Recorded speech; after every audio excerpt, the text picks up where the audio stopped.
Yo, what's going on, Vikings fans? Welcome in the Vikings Now by Chat Sports. My name is Patrick Siepman, and coming up on today's show, we have a very positive injury update around J.J. McCarthy. It's actually coming in from Jordan Schultz.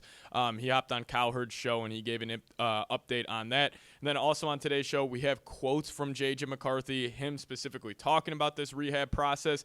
And then I do want to get you guys some injury news around the Vikings, and then also talk about this Falcons game to wrap up today's show and really why I think the Vikings most likely will be celebrating a 6th straight victory Monday here in Minnesota. But before we dive into it, let's show J.J. McCarthy some love down below in the comments section. Type his jersey number, type those 9s down below. This is definitely a very long process for him, and who knows, maybe he's coming across today's show or maybe one of his family members. So let's show him our support and type those 9s down below. All right, so the Jordan Schultz injury update for J.J. McCarthy. He said J.J. is doing great, and he is well ahead of schedule recovering from that torn meniscus surgery that he got back in August. So this is obviously great news because if you guys remember, we got that report about a month and a half ago where it was kind of blown out of proportion. It was like, oh, J.J. needs a second surgery on his knee. Everything's going wrong. It's just going to set back that rehab process. It's going to set back that timeline. That wasn't necessarily true. It was just a PRP injection, and it was supposed to happen anyways during the part of the rehab process. So that was kind of blown out of proportion. Honestly, I think it's, used J.J. McCarthy for clicks a little bit. I think those guys knew if they would have put that out there, be like, oh, my God, J.J. McCarthy's getting a second surgery. They knew people were going to click on that video. But J.J. was actually talking about his knee on a podcast recently, and this is an exact quote from him. He says, "The knee is doing fantastic. It's on the road that they told me it was going to be on, which is up and down, upside down, sideways, backwards, all the way around." So JJ just saying the knee's doing well. He knew this was going to be a long road ahead of him. So that's just great news there that, it really seems like he has a positive mindset about this. And he's not going to let this kind of derail his NFL career. And, the one thing about JJ and why I think Kevin O'Connell and this front office love him so much, especially KOC, is he is all about the process. Like, that is his go-to word. That's his buzzword, process, process, process over results. And as we know, Kevin O'Connell, Kwesi Adofo-Mensah, what has been their buzzword since they've been hired here in Minnesota? Process. So literally when I was listening to JJ in this interview, I felt like I was watching a young Kevin O'Connell behind in front of the mic. I thought it was pretty funny there. But JJ also talked about that PRP injection, saying, so PRP injection, we got that done. Going in there and having to get cut open wasn't great, but it's all right because it's all a part of the process, and I'm in a good spot right now. I actually didn't even know that JJ was going to say process in that next quote, funny enough. But, that's great news because I'm sure the Vikings front office and specifically Kwesi, they have a keen eye on this J.J. McCarthy, timeline here. And if, let's just say, he gets pushed back a month and maybe he's not ready to go till week 1 of next season without having any preseason, any training camp snaps, I think it's highly unlikely that they just roll him out there. So I think, one, this could leave a spot for maybe a guy like Daniel Jones. Maybe he impresses the Vikings within that organization, and then he's maybe the spot starter for the first couple of weeks of the year if Sam Darnold does leave in free agency, which also, I'm going to get this out there. We have gotten so many reports and just so many guys who cover the Vikings just pretty much say there is no chance Sam Darnold is back next season. There's no way that JJ's not starting week 1. Listen. This is a long season.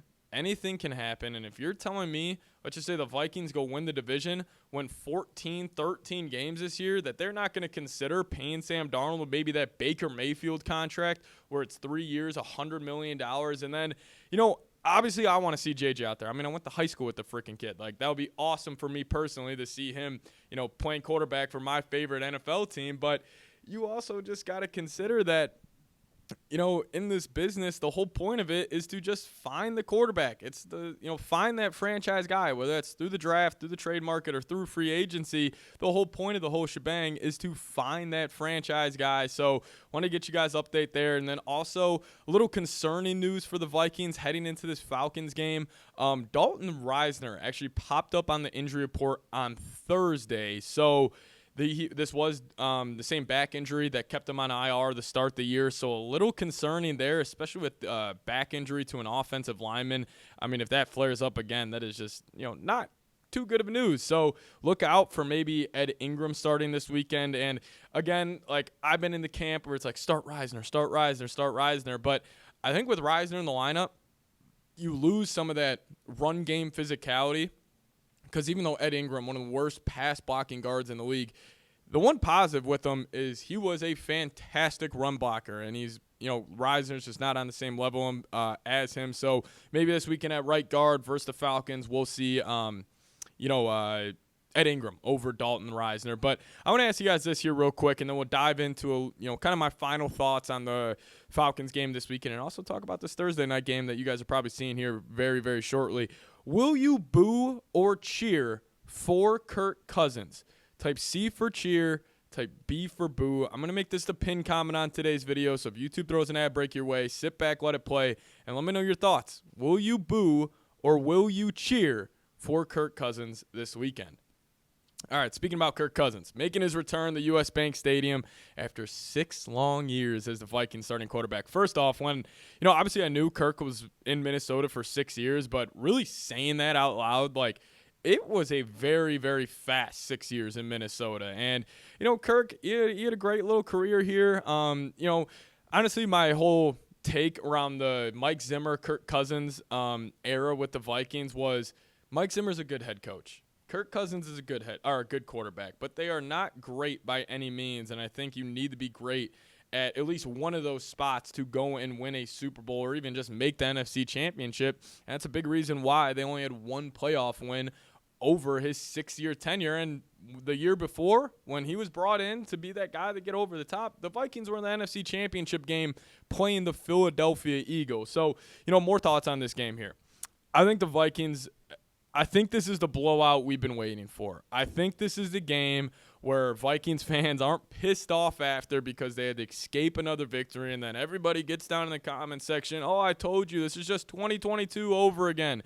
It's the same team. They can only win close games. First off, that 2022 team, in their losses, they got blown out. Like, if you guys remember the Cowboys game, that was 40-3. They got blown out by the Packers that year. Like, our 2 losses this season are tight games where you had a chance to go win it late in that fourth quarter versus the Rams, and then everybody's darling, the pretty much America's team at this point, the Detroit Lions. So the Vikings went toe-to-toe with both 2 really good teams, just ended up losing in the end. But, I really think this is a tough matchup for Kirk. We all know he's not the most mobile quarterback. And I think the Vikings pass rush, they've been fantastic this year. Jonathan Grenard, shout out to him. He just got NFC Defensive Player of the Month, which was just awesome to see. Finally somebody in Minnesota getting the recognition they deserve. But I think the pass rush will get home. I think really the only thing that concerns me is the run game for Atlanta. Now, they only shake out as the 17th best rush offense in the National Football League right now.